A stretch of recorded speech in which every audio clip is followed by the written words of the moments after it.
આપ સૌને આવકારું છું। ગુજરાતમાં થોડા સમયથી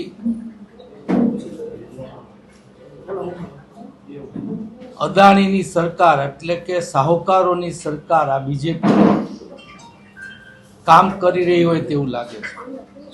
અનેક વિસ્તારોમાં ભાજપ એના ભ્રષ્ટાચાર માટે અનેક લોકોને ઘર વિહોણા કરવાનું કામ ચાલુ કર્યું છે। તેમાં અત્યારે રાજકોટના આજી નદી કાંઠાના વિસ્તારમાં વસતા 50% હિન્દુઓ અને 50% મુસ્લિમોની વસ્તી ધરાવતા વિસ્તારને કલેક્ટર દ્વારા નોટિસ દેવામાં આવી છે।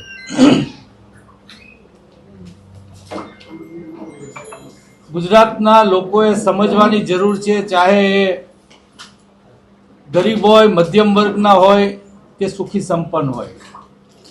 બીજેપીના ભ્રષ્ટાચારમાં તમારું મકાન કે તમારું ફેક્ટરી કે તમારી ઓફિસ કે જે કાંઈ નડતું હશે એ ચાહે દસ્તાવેજવાળું હોય તો પણ પીપીપી યોજના દ્વારા અનેક લોકોના દસ્તાવેજના મકાન હોવા છતાં અનિચ્છાએ ખાલી કરાવી અને ભાજપે તેના ભ્રષ્ટાચાર માટે લોકોને પરેશાન કર્યા છે, સૌ જાણે છે। ત્યારે ગુજરાતની પ્રજા જાગૃત થાય। ગરીબ માણસ છે એ રાજકોટ શહેરમાં કે કોઈ પણ શહેરમાં જાય ત્યાં મજૂરી કરે છે। એ શહેરના વિકાસનું એટલે કે એનું ચણતરથી લઈ બીજી ત્રીજી મજૂરી આ છે તે છે બધું જ ગરીબ માણસ દ્વારા નિર્માણ થતું હોય છે। એના વગર શહેરનો વિકાસ શક્ય નથી હોતો। તે લોકો એમની રોજી રોટી એટલે કે 2 સમયનું ખાવા માટે શહેરમાં આવે અને ત્યાં 30-40 વર્ષથી રહી અને શહેરના વિકાસના ભાગીદાર બન્યા હોય એ લોકોને આજે 40-50 વર્ષે એની 25 વાર જમીન જે એક સામાન્ય માણસનો આ દેશના માલિક તરીકે કમસે કમ અધિકાર ગણવો જોઈએ તેને પણ કાઢી અને એને ઘર વિહોણા કરી અને એની રોજગારી એટલે કે એ લોકોનું 2 સમયનું ખાવાનું જેના ઉપર આધારિત હોય છે એ પણ છીનવવામાં ભાજપ સરકારને શરમ નથી આવતી।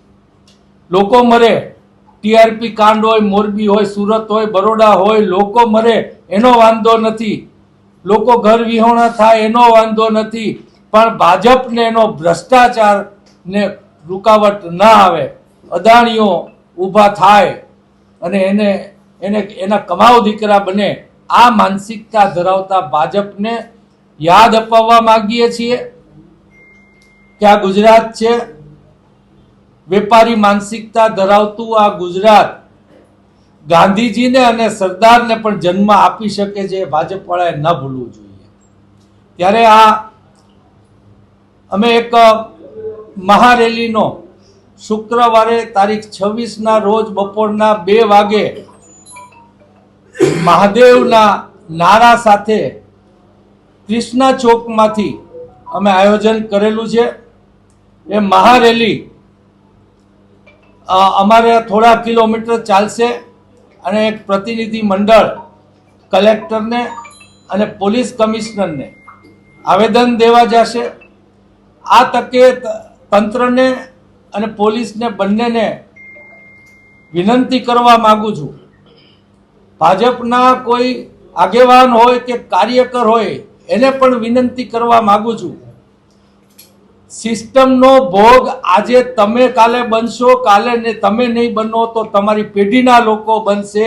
સિસ્ટમ જે ઊભી થઈ રહી છે અમુક લોકો માટેની જ, એમાં તમે બીજા લોકોમાં આવો છો। આ ભાજપને સમજો, આ ભાજપની નીતિ રીતિ કરનારાઓને સમજો એવી હું તંત્રને, પોલીસને અને ભાજપના આગેવાનોને હું વિનંતી કરવા માંગુ છું।